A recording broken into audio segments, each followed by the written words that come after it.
agradecendo a oportunidade de me dirigir aos novos gestores, parabenizando a conselheira Mara como nossa presidente, que, junto com o vice-presidente Antônio José, diretor-geral da escola, estão promovendo esse encontro. É muito interessante, nesse início das novas gestões, nós termos um tempo para conversarmos sobre alguns pontos que são muito importantes. Como o conselheiro César falou, é muito difícil a gente imaginar que nós vamos fazer uma palestra depois do professor Jacobi. Então, nós vamos só bater um papo aqui, trazer alguns elementos para a reflexão de todos. O meu tema são os instrumentos de planejamento e a gestão municipal. Eu diria para vocês assim, a ideia da conversa que eu quero ter com todos é muito mais no sentido da gente entender a importância desses instrumentos. Os instrumentos são conhecidos, claro, né? Não há o que se discutir em relação a quais são os instrumentos que a gestão municipal se utiliza para fazer seu planejamento, que é o PPA, a LDO e a LOA. Mas o que eu acho que é importante nesse momento, e que eu, como uma pessoa que trabalhou muito tempo na área de planejamento, quase 30 anos da minha vida eu dediquei a essa área, é o que eu sinto quando analiso as informações dos municípios, né? Primeiro, assim, o planejamento ele faz parte da nossa vida. O planejamento ele é uma coisa que está dentro do nosso dia a dia. Quando você pega seu carro e vai para algum lugar, na hora que você definir o trajeto do carro, você está fazendo um planejamento. Na hora que você faz uma lista de compras para ir para o supermercado fazer as compras, você está fazendo um planejamento, porque você, para fazer a lista de compra, você levantou as suas necessidades, você identificou quais são os gostos que você tem, que as pessoas da casa têm, e qual seria a necessidade para aquela compra que você vai fazer. Se é para uma semana, se é para um mês, se é para 15 dias. Então, tudo isso é um planejamento que você faz. E a gente faz o planejamento de forma quase que espontânea, quase que autônoma. E a gente precisa trazer esse planejamento, essa ação, para a ação da gestão municipal. Eu diria assim, o planejamento, primeiro, ele é um processo, ele não para nunca. Você não acaba o planejamento quando você acaba de fazer o plano. Ele é só uma primeira parte, porque ele precisa ser analisado, se há necessidade de você refazer o plano, se você tem que mudar. Então, ele é um processo sempre, ele é dinâmico, ele não é estático. E o planejamento ele é necessário, principalmente nos momentos, às vezes a gente ouve falar assim, eu não preciso fazer planejamento porque eu não tenho dinheiro, porque o dinheiro é pouco, porque nós estamos passando por uma crise. É justamente nesse momento que é necessário mais planejamento. É necessário você ter planejamento quando os seus recursos são escassos, para você ter certeza aonde você vai alocar e como você vai gastar esse recurso. O planejamento, ele a nível do governo, ele organiza a atuação do governo, ele faz uma orientação dos gastos, ele busca garantir a integração dos vários setores do governo, ele vai sistematizar as ações, né? Ele deve expressar a vontade dos cidadãos. Você não pode fazer um planejamento totalmente deslocado daquilo que a sociedade que você gere pensa naquilo que é o ideal para ela. Você tem que considerar a vontade do cidadão no planejamento que você vai fazer, já que você está fazendo um planejamento público. E ele deve também conter um processo de avaliação da execução. Um dos maiores problemas que nós temos a nível do planejamento municipal, do planejamento do governo, é que ele, na realidade, ele acaba sendo uma ficção. É uma ficção, na realidade. Porque se você fizer uma análise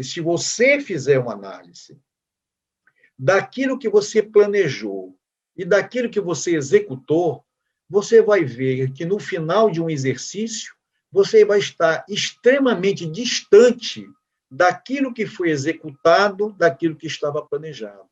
Então, esse é um grande problema que nós temos, de uma maneira geral, no Brasil. O planejamento ele não é levado a sério, ele não é levado com toda a força de um instrumento de organização que ele oferece para o gestor e para a sociedade. Então, é muito importante que todos nós tenhamos a consciência de que é muito importante, nesse momento, agora, os municípios vão trabalhar na confecção dos PPAs. Tá? Vocês terem uma ideia, como os legisladores, eles previram uma condição para o PPA. Por que o PPA tem 4 anos e por que o PPA começa no segundo ano de cada governo que entra? Porque, justamente, se você entra no governo e você vai fazer o seu planejamento no primeiro ano, já para aquele primeiro ano, você não teria condições de efetivar ações e planejamento, programas e ações dentro do primeiro ano que você está assumindo naquele primeiro ano.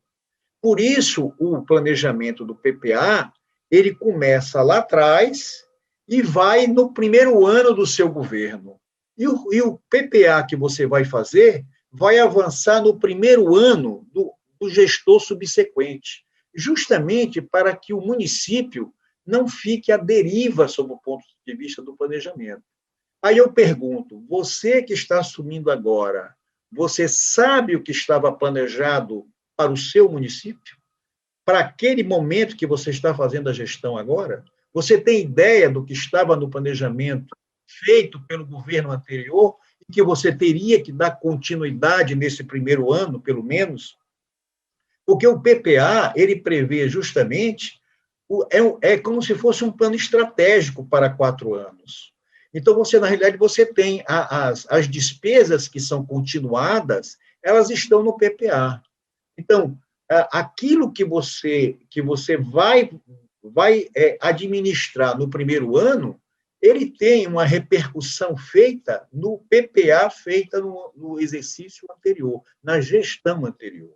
Então, isso é extremamente importante, você ter uma ideia do que é o PPA e por que o PPA tem essa conotação de invadir a gestão do outro. É justamente para que você garanta para a sociedade que ela não vai ficar alheia, que ela não vai ficar à mercê de uma ação sem orientação. Por isso, ele invade esse período de 4 em 4 anos. E a lei de diretrizes orçamentárias, ela, na realidade, ela estabelece uma ligação entre o PPA e a LOA, né? a Lei de Orçamentária Anual. Né? A LDO ela vai estabelecer as previsões que vão ser feitas em relação àquilo que vai acontecer. Você vai ter que definir quais são as suas receitas, você vai ter que fazer o planejamento. O planejamento, justamente, da LOA, que seria a anualização do PPA, na realidade, você vai ter que preparar uma estrutura de análise, saber qual é a receita que você vai ter, vai saber quais são os riscos que você vai trazer, quais são as metas fiscais que você vai atingir, e aquelas que você pretende atingir, isso vai estar justamente na LDO. E isso vai vai estruturar a preparação da lei orçamentária anual. Então, são coisas que você precisa trabalhar de uma forma integrada, né? E que todas as ações que estejam pensadas em relação ao que você vai executar no município, elas estejam alinhadas e elencadas em cada uma desses instrumentos de planejamento. É extremamente importante isso. E você não pode fazer um planejamento de estalo. Olha, eu pensei nisso e vou colocar no plano. Tem que haver um levantamento, um diagnóstico. Você tem que fazer o levantamento da receita para saber se aquilo que você vai propor, ela teria uma cobertura financeira para execução.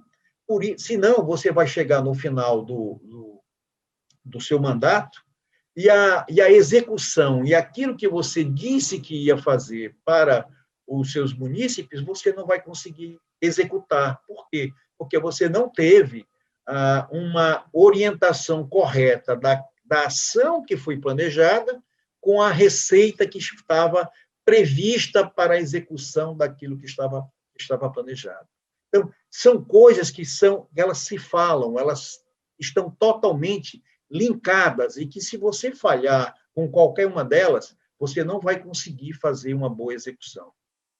Uma das coisas que chama a atenção nas nossas análises dos planejamentos municipais é o nível, muitas vezes, o percentual da possibilidade que é dada nas LDOs de remanejamento do orçamentário.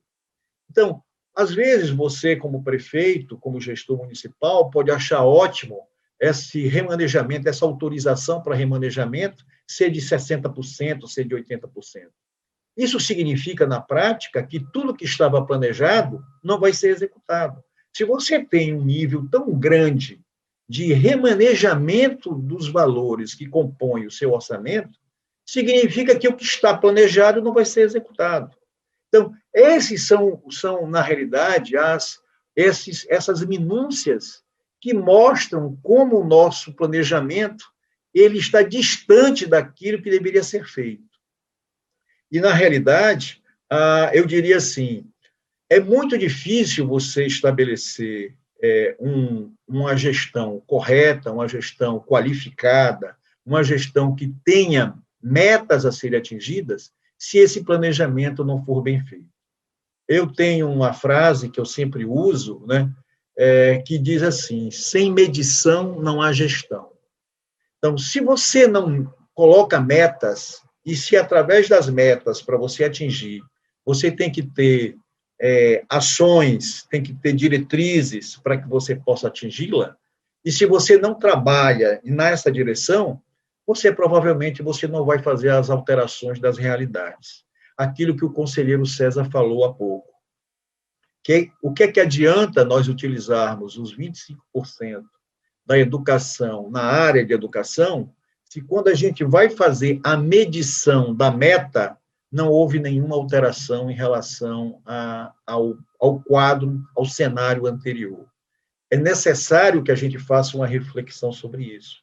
É necessário que a gente tenha em mente quais são as metas que nós desejamos, quais são as ações necessárias para que a gente possa entregar para a sociedade e aquilo que a sociedade espera do gestor, para que a gente possa cumpri-las. E nós não conseguimos fazer isso sem um planejamento bem feito. Não há como você desenvolver isso sem que você não tenha um perfeito conhecimento e controle de tudo aquilo que você tem em relação à execução orçamentária e financeira do município. Nós estamos vivendo momentos difíceis. Eu não acredito que a gente, a curto prazo, supere isso. E, por isso mesmo, o planejamento é extremamente necessário. Quem está entrando agora tem uma ótima oportunidade de fazer diferente, de fazer um bom PPA, de planejar um bom PPA esse ano, para que ele tenha repercussão nos próximos 4 anos, e, a partir do PPA, você fazer uma LDO que seja correta, que tenha pé no chão, para que você possa fazer uma LOA que realmente possa reproduzir aquilo que a sociedade espera do gestor. Essa é uma oportunidade que todos nós temos, e eu diria que a Escola de Contas pode trabalhar e ajudar muito em relação a isso. E nós nos colocamos à disposição para que a gente possa fazer um trabalho mais direcionado ainda em relação aos PPAs e aos instrumentos de planejamento dos municípios. São essas breves palavras que eu tinha para trazer para vocês, e me coloco sempre à disposição. Muito obrigado.